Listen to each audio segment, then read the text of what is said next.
Hello everyone, my name is Josiah. So I'm going to be giving a quick review on Vampire's Kiss.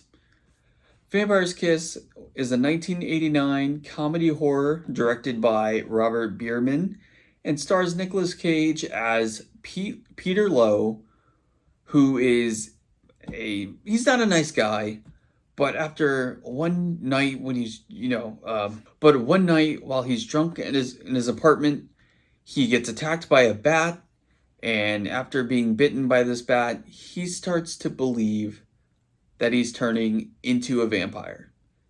Now, if that wasn't the most Nicolas Cage thing I ever heard, I don't know what is.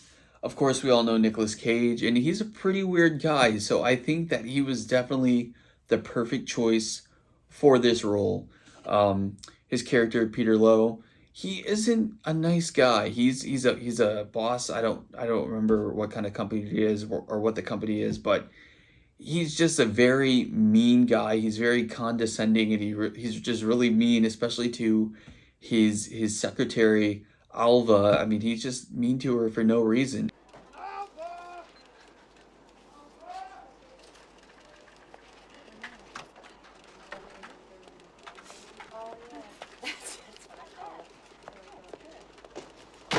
There you are!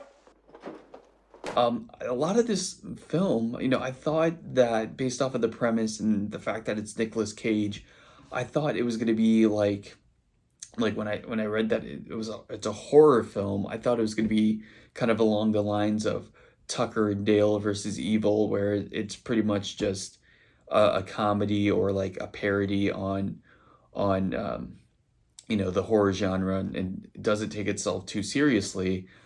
But it actually is a horror movie, but in a different sense. I mean, I think the movie is hilarious. I mean, there's so many hilarious scenes in Nicolas Cage. I mean, he just plays this role so well, and a lot of it is just like over the top. But I think that's on purpose. But towards the end, the horror element really starts to set in, because a lot of the things that his character is doing are very comical. I mean, there's this one part where he goes to the store and he buys a pair of like plastic fangs.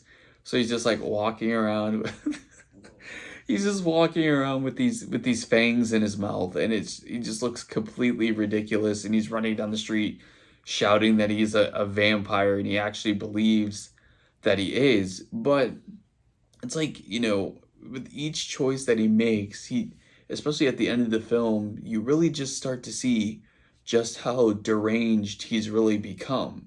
At one point, I honestly didn't know if he was crazy. Like, I wasn't sure if he was just an idiot thinking that he, you know, was turning into a vampire and just wasn't getting enough sleep, or if he really did have some kind of like mental illness. And at that point, I did kind of feel sorry for him. I'm like, whoa, like I didn't expect it to go this route. But to say the least, this movie was an experience. I mean, I heard about this film after talking to a coworker. He recommended it to me. I don't know how or why, but we just started talking about Nicolas Cage a lot at work, and he told me that he watched this film, and after he told me what it was about, I mean, the premise alone I thought was hilarious, but then like I mentioned earlier, because it's Nicolas Cage, I just had to watch this movie, and I'm really glad I did. And if you haven't seen Vampire's Kiss, you need to go check it out,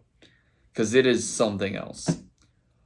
Well, that's all I have for you guys today. If you like this video, make sure you give it a thumbs up, and I'll see you guys next time.